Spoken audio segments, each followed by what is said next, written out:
পৃথিবীর বাইরে কেমন হতে পারে মানুষের বসবাস, আর সেই বসবাসের কেন্দ্রবিন্দুতে আছে এক প্রযুক্তি বিষয়, মহাকাশ স্টেশন। এখানে বিজ্ঞানীরা গবেষণা করেন পৃথিবী, মহাশূন্য এবং আমাদের ভবিষ্যৎ নিয়ে। আজকের ভিডিওতে আমরা জানব মহাকাশ স্টেশনের দৈনন্দিন জীবন, এর নির্মল রহস্য এবং এর ভবিষ্যৎ পরিকল্পনা। মহাকাশ স্টেশন এমন একটি কৃত্রিম স্থাপনা যা পৃথিবীর কক্ষপথে স্থায়ীভাবে ঘোরে।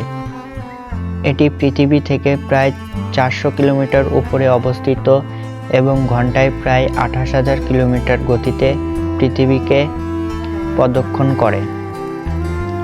1998 সালে শুরু হওয়া ইন্টারন্যাশনাল স্পেস স্টেশন অর্থাৎ ISS পরিকল্পনাটি বিশ্বের 15টি দেশের যৌথ উদ্যোগ।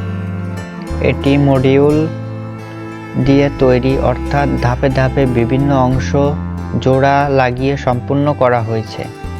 মহাকাশ স্টেশনে জীবন পৃথিবীর চেয়ে একেবারেই আলাদা। এখানে কোনো মধ্য আকর্ষণ নেই, সবকিছু ভাসমান অবস্থায় করতে হয়।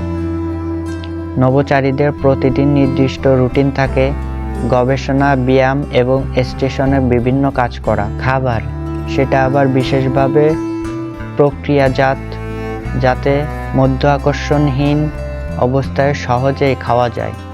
আর ঘুম, বিশেষ স্লিপিং ব্যাগে শুতে হয় যা দেওয়ালে সঙ্গে বাঁধা থাকে যেন তারা ভেসে না যায়। মহাকাশ স্টেশনের অন্যতম প্রধান উদ্দেশ্য হলো গবেষণা। মাইক্রোগ্রাভিটির মধ্যে ওষুধ, উদ্ভিদ এবং মানুষের শরীর নিয়ে গবেষণা করা হয়। এখানে করা পরীক্ষাগুলো আমাদের পৃথিবীতে সুব্যবস্থাভাবে কৃষি এবং প্রযুক্তি উন্নত করতে সহায়তা করে।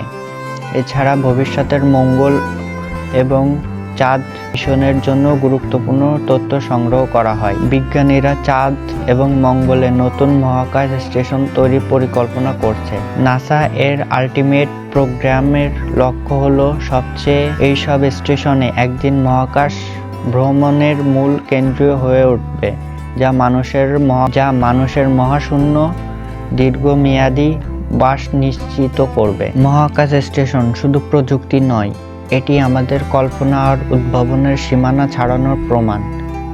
এর গবেষণা আমাদের পৃথিবী এবং মহাকাশ সম্পর্কে নতুন নতুন দিশা দেখাচ্ছে। আপনারা কি জানেন ভবিষ্যতে কি আমরা মহাশূন্য বাস করতে পারবো? কমেন্টে জানান। ভিডিওটি ভালো লেগে থাকলে লাইক করুন, চ্যানেলটি সাবস্ক্রাইব করতে ভুলবেন না। দেখা হবে পরবর্তী ভিডিওগুলোতে।